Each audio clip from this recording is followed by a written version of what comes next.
What's up, YouTube? Today we're going to be playing around with the oil pan gasket. This thing's always leaked from day one, and today we're going to see if we can rectify that. I took it out yesterday, power washed the floor in the garage, and let's see if we can. That's just from sitting overnight. A little ridiculous. So, it's those fresh spots right there. So what we're going to do is jack this bad boy up, get underneath it, and reseal the pan. A little swing action here, so we get you set up. Hopefully that's good enough angle. I mean, there ain't much going on there besides me talking. So if the girdle has a crank scraper, it helps with leakage on the passenger side. Well, this thing leaks from all sides, and it's not the front main or the rear main. It just comes down the studs. So today we're going to attempt to put some thread sealant on it, clean up the surfaces really good. Do a good oil change on it anyways. We'll see how this looks.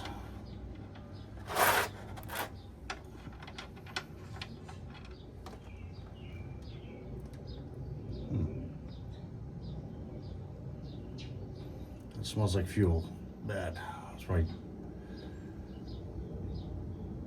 probably dumping in there. Wow, that looks shitty.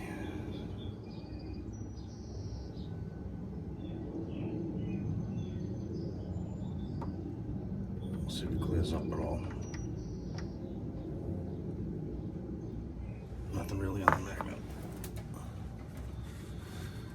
It's been sitting in there a while though too, so we'll see what's going on with this.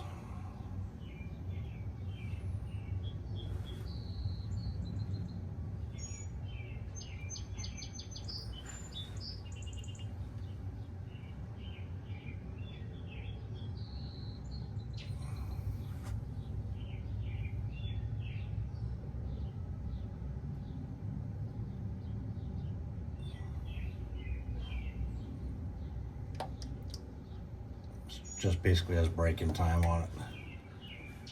No rides.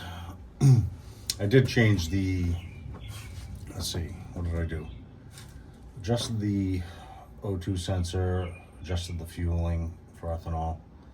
It was really hard to start before. It was dumping fuel and backfiring bad. So now it's startup tune on, it's pretty dialed in. So yeah, wow, that smells like E85.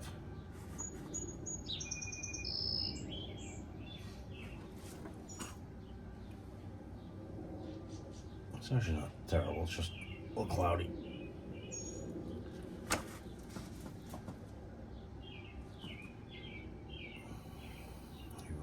running out of room in the drain bucket here. This is the extended pan, so looks like we're getting to the end though.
Okay, made some good progress there. Cleaned up the mating surface on the girdle. Also cleaned up the pan. Checked the motion raceworks drain. Boom. That is valve cover breather. So it's my turbo drain. Works excellent. That doesn't leak. But yeah, that fuel in the oil was concerning. I changed this oil, last year. And at that time, let me get my fingers out of the way. I had some pretty rough starter problems with it, all my own doing.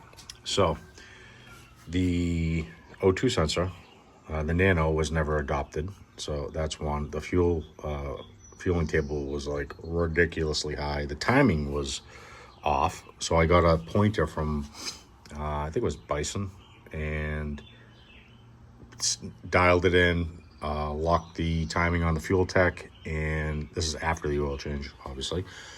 And now this thing doesn't run rich. It doesn't, smoke out the garage. I mean, it was all over the place before. Now I could probably drive it on the tune that's in there. It is going to get tuned, but my main concern was getting this thing idling right. So this thing has huge injectors for what it is. They're 210s, Bosch 210s. And guarantee you these things were like dumping. So got the Nano straightened out, got the fuel table kind of good, and the timing. So I don't expect for more oil contamination like that. That was insane. But either way, yeah, we know we don't have a blown head gasket, so that's good. Oil catch can too, that was just installed recently, so it's bone dry, nothing in it. Anyways, I'm gonna try to get some RTV in the cavities for the bolts. I'll get under there and show you, and that's gonna start the process of sealing it, because it's coming from the studs. It's not coming from the side of the gasket, the rear main, the front cover. It's all through those studs. So let's check it out. Okay, we're back. Got you set up. So don't mind this random ass brand. It's what I could get in a day. And I usually use the right stuff. So the idea is I'm going to go in here, fill these cavities. Boom, boom, boom, boom, boom, boom, boom. Go all around. I'm going to let them wet set in like 30 minutes, even around these, unfortunately. And then I'm going to probably screw this up by using this on the pan.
All right, mission success. So we got the pan back on. I don't know if you could see too much of it, but I filled the whole, that crevice in with a RTV. Let it set up a little bit, and then just laid a bead on the pan and sent it. So I'll put the oil in tomorrow, and I'll keep everyone updated.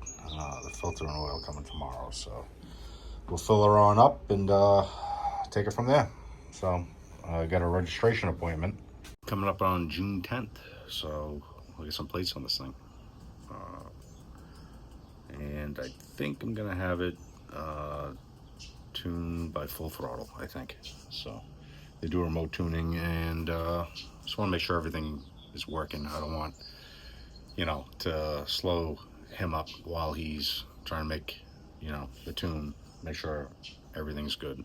So I'll give it a good once over during the week here, let him tune it, and then we cruising this thing around.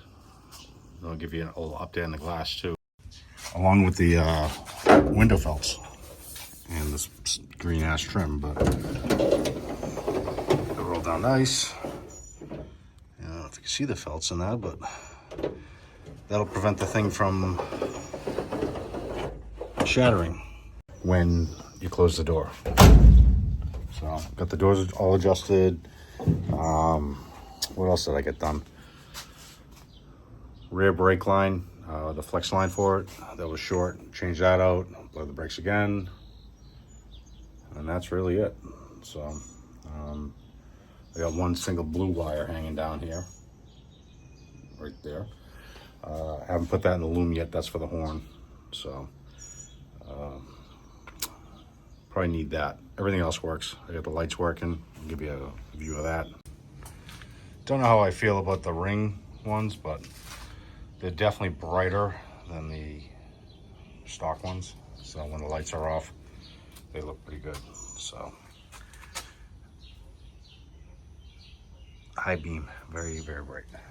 Should be good to go. So that's the update for the Willys, and it'll be on the road soon.